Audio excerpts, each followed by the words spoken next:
Our next speaker, we're delighted to have the Executive Director of People and Culture at Northern Health, Michelle Fenwick. Michelle has worked in the public and private healthcare sector for over 20 years, so has seen many changes in how it operates and how it's managed. She has extensive experience in sustainable workforce planning within healthcare, and I would make a guess that when she started out in her career, she may not have imagined her current career. So, I don't know, you can correct me on that if you like.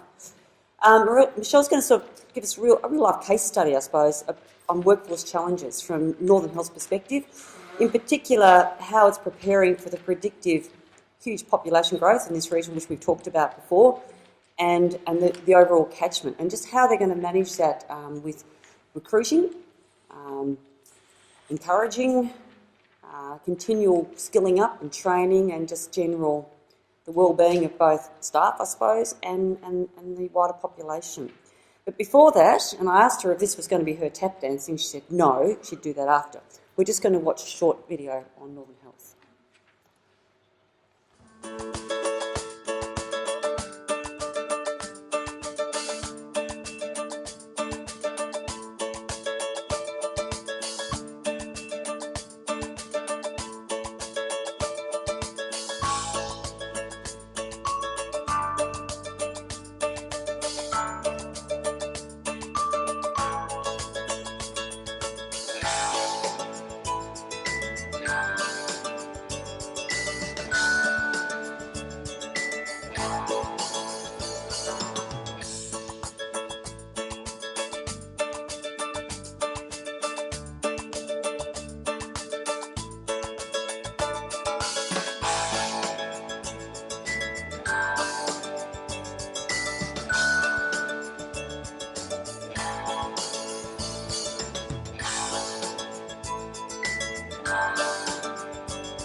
Thank you. I'd have to say that looking what an average week, at Northern Health deals with, and with an increase in population coming, their average week is going to get a lot busier, I'd say. But anyway, please welcome Michelle. Thank you. I'll just do the housekeeping first, which is how do I work this laptop. So it just showed me where the arrow was, up and down, so I should be right to go. Thank you very much for the opportunity to come here today. I suppose from my perspective, the average week at Northern Health, if I put things into perspective, over the last 10 years ago we had 1,800 staff that worked at Northern Health. 5 years ago we had 2,800 staff. Today we're just shy of 4,200.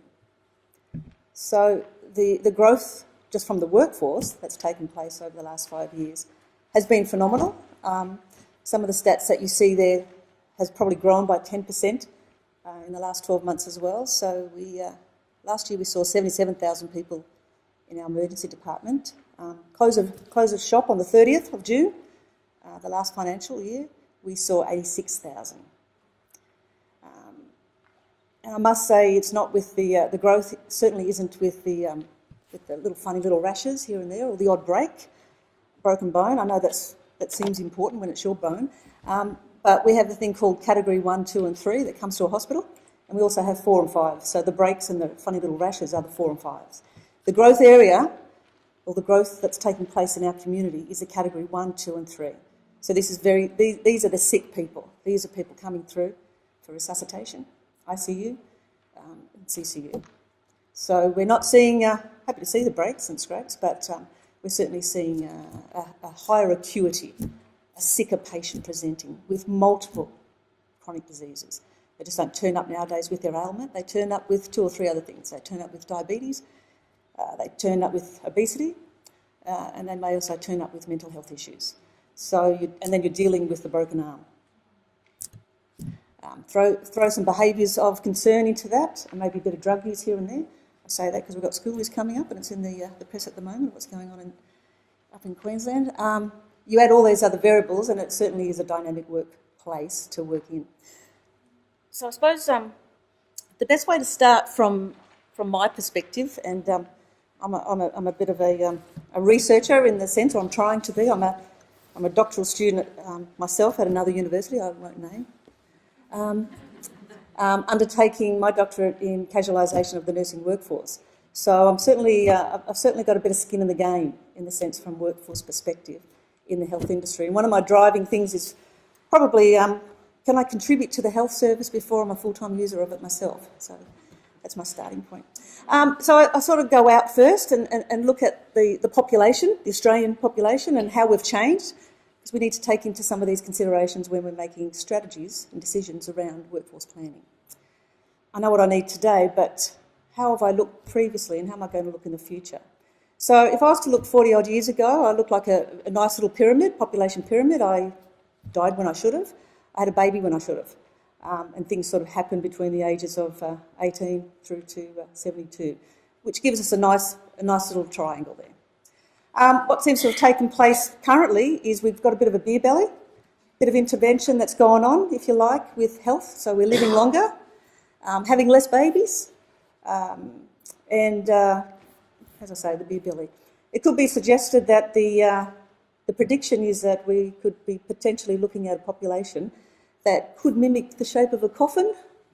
Let me not be too dramatic there, which is we're living much longer. So the longer we live, obviously things wear out. So adding to the complexity of the multiple diseases or chronic ailments that we're carrying into a later age. But this is not an aged care conference, so I'll move through. So I've gone out having a look at the Australian population first. Now I'm having a look at different types of industries. So I look forward to seeing the next lot of ABS stats, if everyone participated in that, whether it be online or paper-based, or just refused to. But the biggest, the one at the top of the pops there is predominantly healthcare and social assistance. So it's an area where the workforce or the organisations in those workforces are scrambling for the same amount of staff, same amount of people from the population, and getting pulled into that area. So we're competing with a lot more competitors in the marketplace. That's what that slide tells me. And of course, unfortunately, right down the end there's manufacturing. So I'm sorry to hear forward. From Northern Health perspective, so we've gone out, we're coming down to industry, now we're at Northern Health. We're a highly feminised workforce. Half of our population, working force population, are nurses. So if you look at any hospital, 50% of it are nursing staff. And the nursing population sits at about 90 to 91% and probably has done for the last, I don't know, since God played full forward for Carlton. It hasn't changed much, so it's certainly not deviating from that 90 percentile aspect. We have a really good, healthy workforce breakdown for our landscape. If I was looking at a regional or a remote hospital, I'd certainly be seeing this upside down. I'd be seeing the average age of the workforce being greater than 50%. I'd see a tiny little skinny point down the bottom and then going out into an ageing workforce from regional and remote. We don't have that complication here at Northern Health. We have a very healthy third to a third to a third breakdown. So that's giving me good comfort that we've got good feeders coming through for the next interim and then through to our senior workforce going forward. So I tend to look at data as a bit of as a drunk does, I suppose, at 2 a.m. to a light pole. It's not there for illumination, it's there for support. So this certainly adds to the comfort level of what we're doing and what we're about to embark on going forward. So who are our people? If we just look at the last 10 years, going from 2006 to 2016, the casual workforce has gone from 12% to 19%. Excellent. So my doctorate does have some relevance. So there is a move to a casual, flexible work-life balance. Part-time has also grown across the organisation. I could comfortably say that of our workforce, it's about a 60-40 spread. 60% of our workforce works part-time. It's another variable to take into consideration when looking for the workforce. So if more people are reducing their participation rates, so instead of working 80 hours a fortnight, I choose to work 30 hours a fortnight, I need 2 people now to cover that role. So I wasn't just looking for 1 person, now I'm looking for 2, maybe 3 in some cases. So it adds to the recruitment and the strategies around how we're going to go and find the workforce. So who are our actual people as well? Where are they actually broken down? So there's exec, administration, there's health and allied, health professionals. Health and allied is around our patient care attendants, patient service attendants, or our ward clerks. Health professionals are our podiatrists, hand therapists, speech pathologists, physios and so forth. It sort of gets lost in some locations when I present about health and allied. People go, is that the physio? No, that's the PSA. So in this case at Northern Health, our health and allied is our patient service attendants. And of course our nursing, as you can see, quite a big jump there. And you can see the part-time as I made reference to before. So our administration staff as well, I was talking about this earlier. Our administration staff covers a wide continuum starting from data entry, keyboard, payroll, finance. It also includes coders, so hospital coders, who are the most important person or people or important group in a hospital. I know anaesthetists are pretty important too for surgery, because nobody starts without him or her, but coding is certainly a role that they're like hen's teeth. We're looking for them. We're absolutely looking for them. And no one actually graduates from any facility as a coder, as a hospital coder. They're problem solvers, they're investigators, and they also have some financial nous about them, because they actually collect the revenue or identify what we can collect. So if you know of any coders, or if you're looking for a new frontier to branch out on for your organisation or a course, coders. I know St Vincent's would support me. I know Monash would support me in this comment, Peninsula, every health service. And of course HR falls into that administrative side as well, of course. So I suppose from the trend perspective of Northern Health over the last 5 years, I've told you that we've almost doubled our workforce in the last 5 years. And where have we doubled? Predominantly in nursing, big one. So the black graph there, or the bar graph there, is our complete growth. As I said, I've got 4,200 employees, but I only have 2,800 EFT, hence why I need more people, because of that participation rate. So I only have 2,700 actual full-time equivalent roles, but I have 4,200 people doing those roles across part-time, casual and full-time. Admin, physio, nursing, doctor and so forth. So the largest growth is nursing, and also within the medical workforce, and administration has had a bit of a lift up as well. Admin, across those elements I've mentioned before, is about 10% of the workforce, 50% are nursing, about 22% medical workforce. And our growth areas are very much in the specialty areas. So I alluded to at the beginning of our category 1, 2 and 3 patients, our sick patients that present to us, the very sick that present to us, are coming across to us predominantly within cardiology, surgical, emergency surgeries, through to women's and children's. So 3,500 births at close of business on the 30th of June. Last year it was shy of, I think it was just over 3,000. 2 years ago, I think it was sitting at about 1,400. So we're delivering more babies. And mothers are presenting with more complications due to different chronic diseases that they're also bringing. So it complicates the birth. So our emergency Caesar rates is certainly quite high within the state, but it's there because of variability that takes place from how our patients are presenting, which adds extra strain on our surgery services, because emergency Caesar beats any broken leg. Emergency Caesar breaks, it beats anybody coming down the pipe heading into theatre.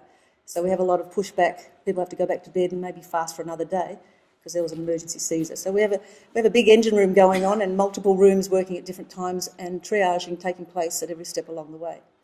And the other area, as I made mention before, was in emergency services. So these are people that need to have not just a nursing degree. Every nurse in the organisation needs to have a nursing degree, or she can't practice. These are the specialty areas that is our growth area that has to have a certificate, a postgraduate certificate thereafter to work in these areas. You can't be working in cardiology unless you've got a cardiology certificate. You can't be working in surgery unless you've got a peri-op postgraduate certificate. So the complications or the issues that we have with just attracting nurses is this high. The specialty areas takes us to another level.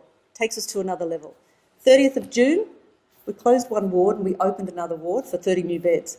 We used to only have 4 CCU beds, cardiology, critical care unit beds.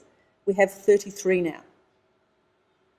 So you can see that if I'm having trouble already finding critical care nurses for 4 beds, I've just ramped it up. I'm certainly ramped up to find this highly specialised workforce to work in this area.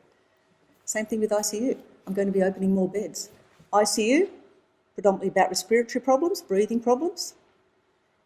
CCU, critical care, is very much about heart problems. So they're both pretty serious places to be in, yeah? Hence why you need, from a service model, you need to have the right person on the right shift in the right setting with the right certificate. So if we were looking for coders out there, if I was to put my shopping list out there for coders, I'm also putting it out there for critical care nurses. I'm putting it out there for emergency nurses. I'm putting it out there for peri-op, surgery nurses, and also for midwives. And that's not going to get slower in the next 10 years, 15 years, 20 years. So if there was some career development and so forth going on with either early intervention within high schools, what am I to do, where am I to go? Nursing has obviously always been a role that can't be outsourced. It's very much hands-on. 72% of our daily operating budget at Northern Health is spent on salary and wages. 72%. So we probably spend about 1.1 million a day. 800 of it is on salary and wages for this highly specialised workforce. That's just an example of what I made mention before of the growth that's taking place of the categories. So the category 4 and 5, as you can see, plateauing out, but onwards and upwards. So where do we actually get our staff from? Where are they coming from? Where is the catchment that we're getting our staff from? So in 2014, we were getting them predominantly between Banyule, Hume and Nillumbik. If I move to now, you can see the landscape's changed.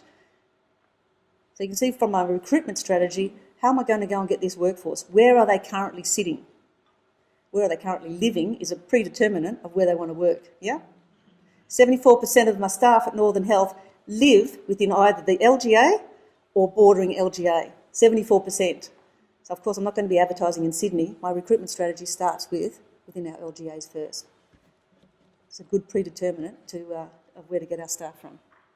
The next few slides is very much it's a determinant around where am I getting the type of workforce from. From the administrative side, I'm getting them from pretty much those 3 key areas still.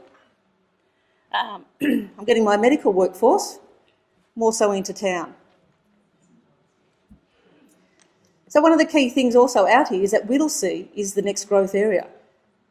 There's a lot of dirt out there, and I know there's a lot of houses going out there, and some of our strategies around from recruitment is to advertise the positions. These are people that are already qualified. I'm talking to a group here today that can help pull through the system, not just today, but for tomorrow and the next year and the next year. But part of my recruitment strategy is where can I get them? Because I have the need now. Where can I go and get them? So I need to be advertising in particular areas, hence using LinkedIn, that I can get past the LGA and I can get into people's passive and let them know because they might be getting married in November, maybe in March, and they settle on their property in June next year, and they might want to do the commute because the perfect job is at Northern today. So let's do the commute from Caulfield to Northern because we're moving into Whittlesea come March when we settle. So there's different things going on from a strategy perspective and targeting. One of my other strategies was about putting a big sign up on the freeway there just before Edgar's Road, because I know 74% of the staff go past it. So I know they're all looking at it. So my nursing staff, Very similar, but you saw the shift from the Nillumbik. So we seem to be moving, I know we're going the wrong way to you, but we seem to be moving very much heading out towards that growth corridor. Because we're getting more, and we've got more numbers. So of course those other Nillumbik is moving down the scale, isn't it? Because I've doubled in size of workforce. And my allied health once again. So where are we actually getting the other staff from? Who are my poaching staff from? Part of my recruitment strategy as well. If you update your LinkedIn profile, for example, I know where you were before and I know where you are now, so I can tell who's moved from where and who's feeding us and who are we feeding as well, because unfortunately, they do leave us. They go to other areas as well.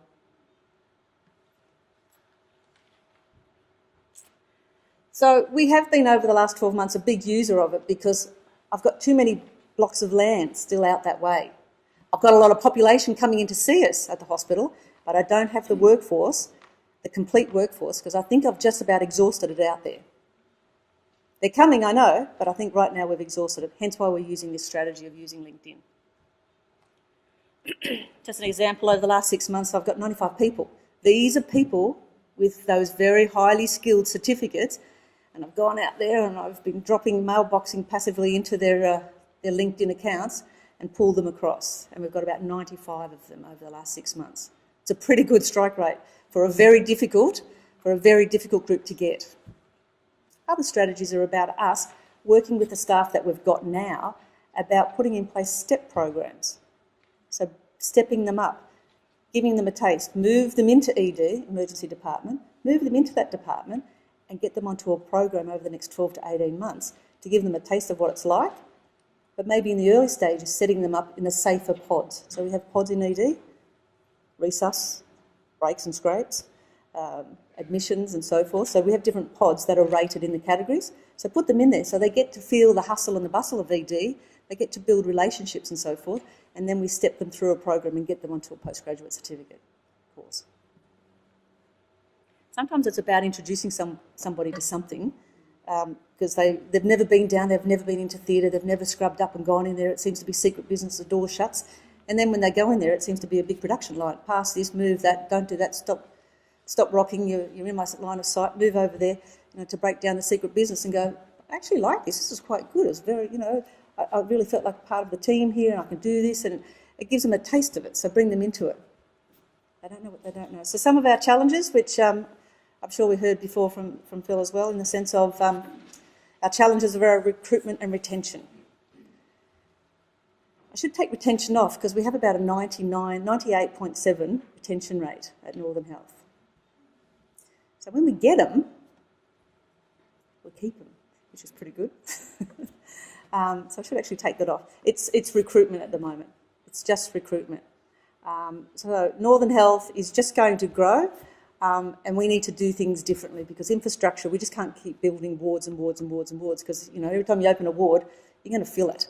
But it's really about what other things can we do and who are the other partners that we can work with, such as community health. How can we start to reduce over the next 5 to 10 years of the chronic diseases that we're being presented with? How do we work with the partners, the GPs, the community care and so forth, the councils and so forth, the universities, the teaching facilities, the polytechs, the career counsellors? How can we work with the entire population to a certain degree and partner in some way? Because our door and light is always open and on, but of course we just can't keep opening bed after bed after bed because each bed has an impact on the workforce. If I open a bed, nursing has a ratio, 4 beds to every 1 nurse. So if I have to close, if someone calls in sick, or 3 people call in sick on a shift and I can't fill that roster, a bed closes, which the community gets disadvantaged. So I have an imperative, which is I need to get all the vacancy to fill rates filled, because otherwise I'm using either an external source through agency or a locum, someone that's not in my community, looking after our community, or a bed might shut as well, which impacts the community that I go and bypass, that someone else has to stay in an ambulance and go another 15 to 20 minutes down the freeway and they may deteriorate. It's a pretty important role I keep putting on myself, but it's fact. If I had the fact checkers in the room right now, they'd be going, yep, how many times were you on bypass because of beds? And it comes down to the workforce, to go and source that workforce. The ageing workforce. So we're in an interesting population group out here as well. So we have a workforce that, as you saw on the slide before, is ageing, and I need to take things into consideration. What are the changes as that person goes through? They may have been a patient care attendant, part of infection prevention, so they have to clean a ward in a certain way. As they're getting more mature, things are hurting or slowing down, or they're unable to do that job, so I need to have some job redesign. So I need to have partners out there in the community that I'm able to tap into to move this worker from, they were always a polka dot for the last 27 years, but they can't keep doing that. So I need to transition them to a stripe, into a safer environment. I don't want to lose them, I want to keep them, but where can we move them through? Where can we upskill them? And it may be totally away from surgery. It might be totally away from the emergency department. And it might be a ward clerk somewhere, or it might be an outpatient, but it's a safer and you continue your service with the organisation. So there's also those transitions that I need to be considerate of as well. And I made mention we've exhausted our local community as well. So we've got a few challenges there. When I say it out loud, it scares me now. So sorry, I'll just sit with that for a minute. Bloody hell. So key thing is the right person on the right shift in the right setting. You know, I need to have the emergency department nurse on the right shift between the twilight shift, for example, on Saturday and Friday night, and you start work. Conventionally, it used to start at 11 o'clock. Now I need you there between 6 and 3. That's the disco shift, as they say. And it's something that buffers us up, because that's when we're at the busiest. So it's about looking at when we need them and what type of workforce do we need in that area as well. So that's why I'll keep saying the right person at the right time, the right shift, and in the right setting. So what's next? I suppose it goes beyond a degree and formal training. It's really about, from my perspective, for workforce and for players within the community that can help with my challenges, is to understand the market, where it's going, what's it going to look like in 5 years' time. Sure, I can buy it now, but can you help build it for me? I can maintain this, I can pay a premium to grow for a period of time, but how can you help me become self-sufficient? How can we feed each other? La Trobe is a great feeder of nurses and allied health and so forth.